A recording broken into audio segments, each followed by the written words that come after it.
Hi, my name is Rae Daniel. Thank you so much for joining us on this conversation, a women's empowerment conversation. And we have an amazing panel just to end Women's History Month. So we want to start off with Wendy Doyle. She is the CEO of United We. We also have Chioma Tanmo. She is a wellness coach as well as the founder of Mindful Appetite. And then Dr. Pamela Taylor. She is a mental health expert. And we have a number of different questions that we are going to be asking these panels. Just what are issues that we're seeing when it comes to women, and then also some solutions and getting their own feedback on how you all really take care of yourself during this time that has been really just kind of flipped up on its head. So Wendy, I kind of want to start with you because United We had this report that was out. I know that you all worked with the University of Missouri showing that 41% of Missouri counties lacked accredited child care facilities. When you see that, how does that impact women's employment? Significantly, and certainly during the COVID-19 pandemic, women have really been stressed and put to the test. And we have seen as a result of the research study that women have been put in a position during COVID-19 pandemic to have to choose between work and family.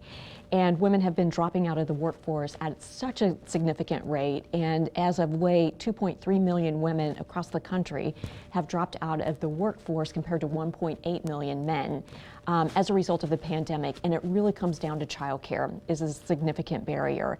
And with the lack of accredited childcare facilities in so many of the counties, again, it's accessibility and quality that's really at question and we're put to the test here. So with women dropping out of the labor force, we're seeing that, children being home from school during the pandemic, but also childcare facilities may not have been open during the pandemic. Women have been put in that position to have to choose between work and family. It's such a balancing act. Dr. Taylor, I kind of want to swing this question over to you. What are those conversations looking like when you're talking with couples who are dealing with not only financial struggles, but who are also raising children? What are some of those conversations looking like? The main thing is division of duties. That is what we're hearing all the time. Couples are having a hard time trying to figure out who's going to stay home with the children, who's going to educate the children while they're at home. But the biggest thing seems to be if one of the partners is working inside the home, has the luxury of working inside the home, and the other one is going out, it seems like a lot of the duties are falling to the person that's working from home. So that's causing lots of conflict. If both are working inside of the home, we start to have some traditional kinds of conversations that are having to be worked out. Sometimes men think like, well, that's the woman's job, and women thinking, well, that's the man's job, and so they have to work through those things. But the biggest thing is that child care and who's going to be caring for the child. And what we have come to the conclusion is who's best at what job. And there has to be some good conversations about it and not just making assumptions. Absolutely. Chioma, I want to swing this question over to you. I know you work with a variety of different clients. Tell us a little bit of what those conversations look like when it comes, because, people are at home. A lot of people are working at home. A lot of people, including myself, like to eat any time of the day. What are the issues that you're seeing, and also how do we overcome some of those things like overeating? All right, so the challenge that a lot of people are having right now is people are still working from home, or they're working from home and also transitioning to the office again. And so for people who took their work home a lot and were always on the clock, now they're at home and they're not figuring out how to turn themselves off. Like, when are you off the clock? And so I teach my clients how to set that boundary, because you not only do you have to set the boundary of how you want to work, but you're also training people on how to treat you. And if you don't know what that boundary is, it's hard to really find that balance. So even when it comes to overeating, what is your home environment like? Is it set up where, the snacks are always out, or, your bed is right next to your computer, so after your meeting, you just go straight to sleep. So even just keeping in mind, how is your environment set up for success? So a lot of it is just being mindful of how your home life is set up and making sure that you're creating that boundary, but also constantly reinforcing that boundary, because once you set it, you still have to train yourself on how to set up this new routine for yourself. It's interesting that you brought that point up, and I actually want to pull up an Instagram post that you talked about a few days ago. You said, sure, eating your food, watching television, scrolling through social media and emails can make you feel productive, but have you ever tried eating your food and enjoying every bite without digital distractions?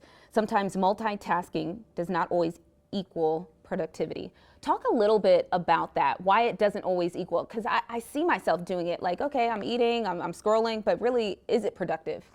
Yeah, so I feel like our society has trained us into thinking that you always have to be busy. It's like this badge of honor that we wear, that if you're only focused on one thing, that means you're lacking in just being productive and just being a good worker.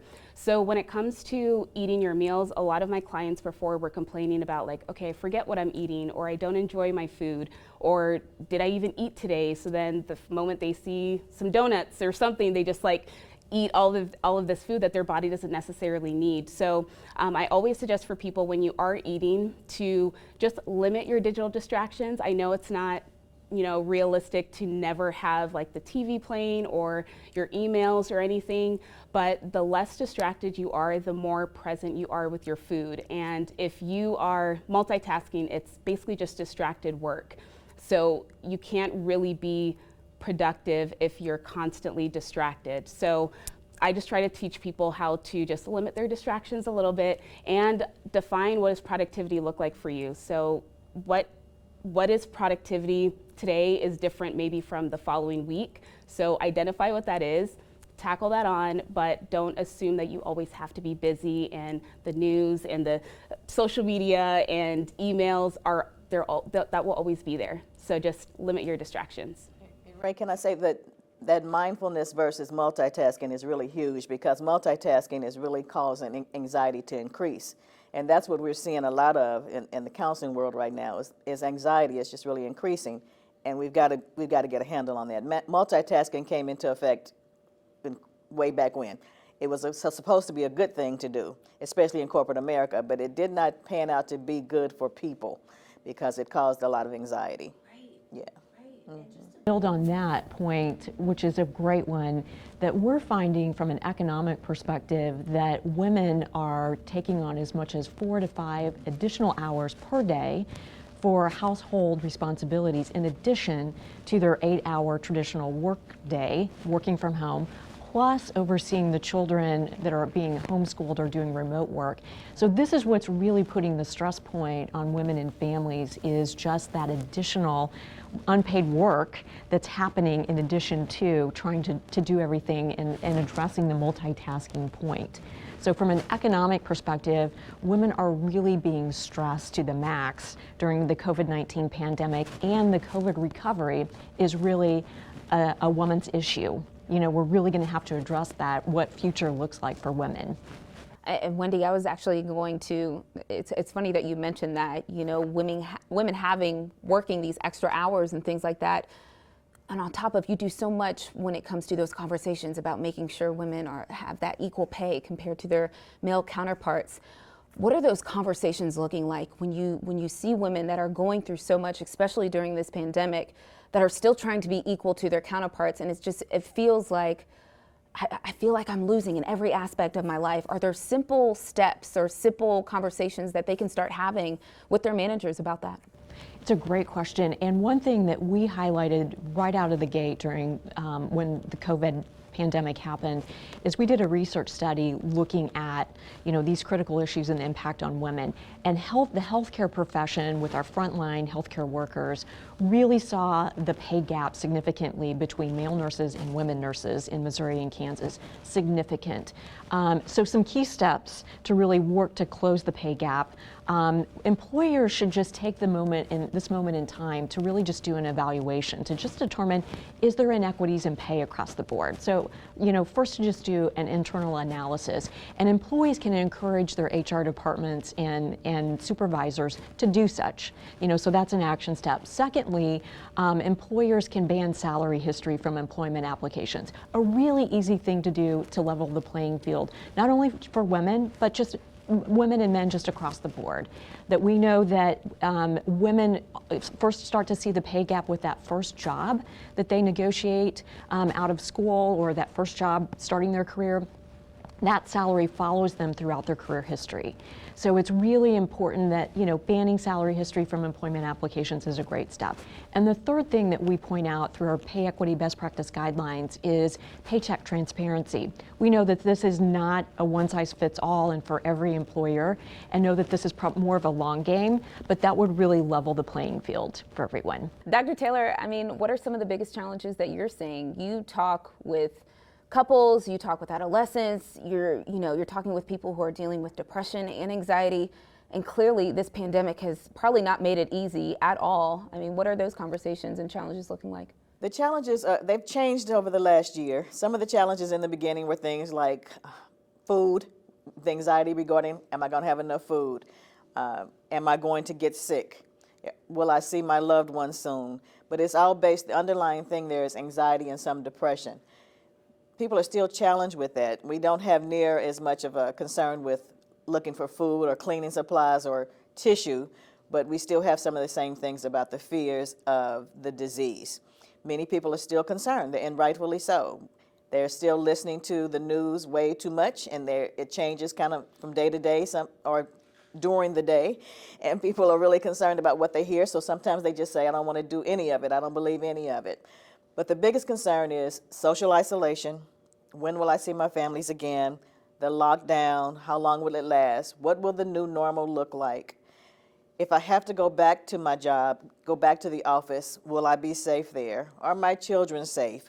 And they're really just becoming concerned about all those things. And then how will life be when we finally come out of the pandemic? That's what the people are really concerned about. The fear of the unknown is the underlying factor, because we just don't know what's next. That kind of goes into my next question, because we know that this pandemic is eventually going to be over, right? Thank goodness it is eventually one day going to be over. But there are some issues that probably started even before the pandemic that just kind of highlighted some of the issues that people are facing. Moving forward, when the pandemic is done, when more and more people are getting vaccinated, what are some tips? What are some advice that people can take home with them if they're still dealing with things that the pandemic only highlighted, if they're still dealing with that depression and anxiety? Do you have some simple tips for that? The coping skills are pretty, they're like the ones they were before, but they're more important now. The routine, turning off the devices at night, getting a good night's rest. Sleep is so important. Sleep is just important, and I don't think people really understand how important it is to both physical and mental health. But we have to get it. And we have become so consumed with our devices and reading, maybe too much, that we're not learning to turn it off, and it's only causing racing thoughts to increase. So we've got to get to a point where we have routine. We have to decide on who we're going to talk to and who we're going to listen to, who we're going to trust. And during this time, try your best to connect with people you know that you're safe with, even if it's still virtually. Connection is good. We need to know that we are in touch with somebody who is like us. So, and then in addition, if it doesn't feel like it's the anxiety is going down or the depression is getting worse, then reach out to a mental health counselor, someone you can trust to talk to and get through some things. Absolutely. Dr. Taylor talked about sleep, and Chioma, I want to bring it to you, because you are so adamant when it comes to sleep and making sure we get our rest each and every night. What do you have for people, for women who are watching this right now, who just feel that they constantly have to be on the go, and how important is sleep? Yeah, so sleep is so important, but I think we also have to forget about the notion that sleep is indulgent or rest is indulgent. Sleep is necessary in order for our bodies to recover and to recharge. So first, get that out your mind. I know as women, we look at rest and recharging as like, oh, like I don't deserve this, or I should be doing something else. That to-do list will always be there. So sleep is an opportunity for your body to rest and to know that, like, okay, it's safe. So she already talked about, turning off your devices. When your screen is on, that light is telling your mind to be up. So turning the screen off. Even when it comes to eating your dinner, are you giving your body enough time to actually digest and process that food? So if you are eating a full loaded meal and then going to bed maybe 30 minutes later, that's a lot of stress on your organs, on your liver, and acid reflux, indigestion. All of that stuff plays into your quality of sleep. So it's always leading back to, how is your quality of sleep? Yes, we need sleep, but how is our quality of sleep too? And that's just as important. So turning off your devices, also giving your body enough time to digest your meals. I would recommend roughly 2 hours. And also, what can you do to physically prepare your body for sleep? Not falling asleep on the couch in front of watching Netflix. So maybe that is putting on your pajamas, wrapping your hair like I have to, washing your face, brushing your teeth, drinking some water. All of those things are mental and physical signs to tell your body, okay, it's time to shut down. It's okay, it's safe, and let's prepare for rest. If someone is watching this and they're just like, Chioma, I have to have a late night snack, are there healthy late night snacks that we can indulge in? Yeah, I love this question, because snacking is, everyone loves to snack. I snack too. And going back to your quality of sleep, what are you eating that is not going to put a lot of stress on your body? So eating, fruits and vegetables. You can have popcorn, even like edamame, a smoothie of some sort, crackers, something that is not going to take a lot of energy on your body to digest. So I wouldn't suggest maybe, Steak and a loaded baked potato. Yeah, no, I wouldn't suggest that. Chipotle, 30 minutes before you're going to bed may not be the best choice. So just keep in mind, how can I make sure that I'm getting good sleep? But listen to your body too, because your body will tell you if, hey, this food is not sitting right with me. Hey, you need a little bit more time to digest this. So going back to turning off your electronics and stop multitasking. It allows you to sit with yourself and listen to your body, and your body will send you those signals, but we have to create an environment to listen. One of the other things I wanted to bring up also is exercise, and probably the reason I didn't bring it up before is because I don't do it well, but exercise is very important, and it's really important for a person who is suffering with depression. Research says that daily moderate walking is just as important as an antidepressant for a person that's going through depression. Sometimes a person has some severe depression and they might need an additional dose of something, but an additional dose can be taken away with a daily walk. So they're not asking for lifting weights or doing HIIT at the gym. Just a daily walk will help with depression. How long would you walk for, would you suggest? It says moderate. The research just says moderate. So they're not talking about 5 miles, just 2 or 3 miles a day. That's great. Maybe 1 or 2 miles a day, but nothing extensive. Yeah, and just to add on to that, it's just getting movement in general is so important. I think people assume that exercise is only HIIT or 90 minutes in the gym and sweating. If I'm not sore, then I didn't get my body's full workout. I didn't do anything. So getting that movement in to just show your body, hey, what are these mobility movements that are normal and natural for your body to do, but because a lot of people are still in one space, confined in one space, socially distanced and working from home. So even if it's going for a walk outside, if you are on a conference call and say you're on a Zoom call and you don't have to turn your camera on, maybe take that call while you're walking outside and getting some natural vitamin D, which a lot of Americans are already deficient in, vitamin D. So yeah, to go outside, get that sunlight, and know that any movement is better than no movement at all. Yeah, that's great to know, because spring is definitely here, so we want to enjoy that vitamin D as much as possible.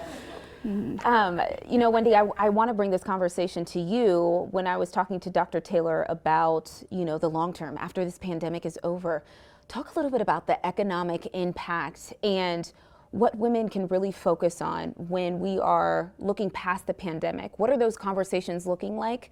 And also, if men are saying, hey, I want to do something to support women in the workplace, is there advice you have for them? Absolutely, it's a great question. I think first to note that the number of women participating in the workforce right now across the country is equivalent to what it was in 1988. So that really tells us how far that we have fallen backward, just women in general, of participation in the workforce. So post-pandemic, we really need to get women back to working. I think that's critical and key. Secondly, just as a result of the pandemic, because so many women have dropped out of the workforce, we have really put women at a disadvantage as much as 20 years for their own personal retirement plans. So just as a result of these few months and women dropping out of the workforce and not contributing to 401ks or individual retirement accounts, that this is really putting women at a significant disadvantage on when they can retire and what their aging and future years looks like. So this is going to be the discussion that policymakers are going to be addressing, that we're going to be looking at and doing further research on really what the long-term impact of this COVID-19, even though it was a few months, what the long-term impact to women will be. To address your question about what men can do, a lot of corporations are concerned because women have really pulled out of maybe that middle management who were on the career path for leadership within a corporation and have dropped out. Now everyone's scrambling on what do we do? We're building our pipeline of future leaders for the organization. So this is a critical time for men advocates in the workplace to really be supportive of women, especially as we are thinking about coming back into the workplace, really being flexible with what that going back to work looks like. And certainly the childcare issue has been so highlighted. I really think men can be more supportive of those women who are working that are overseeing or taking care of children, having a little bit more empathy for what's happening. We are all working women. We have our own struggles that we're dealing with. We have our highs, our lows. What do you do to self-care? And I'll just kind of go down the line, but what are some things you are just like, I just want to digress from the day? I love what Dr. Taylor said just about getting out and walking. It's really during the pandemic, I have really enjoyed the Four Seasons here in our city and taking time to get outside, just working remotely and being home. You need to change up the environment. So self-care for me has been getting out and walking. Yeah, self-care for me is my morning routine, and that is kind of like my safe haven. No matter what is going on throughout the day, my morning routine consists of getting up at the same time every day, doing my prayer and meditation, and moving my body for just 5 minutes. It's not a full workout, but it takes me 10 minutes, and I feel recharged every time I do that. So my morning routine is sacred to me. Well, I'm pretty busy Monday through Thursday, and so on Friday I don't see clients, and I stick to that. When I've been encouraged to not sticking to that, I just have to for my self-care. That's the first thing. And in the evenings, I don't do a lot of intense TV. I make sure to not watch the news. I'm still on social media, maybe a little bit too much, but that's kind of where I enjoy. But I do get my rest at night and on the weekends. But the main thing that really is good for me is worship. I like worship on Sunday, whether it's going in the house, in the church house, or virtually. The church I attend, we are taking a few people right now, and that's where I kind of recharge on Sundays. Dr. Taylor, if you want to quickly talk about how important PTO is.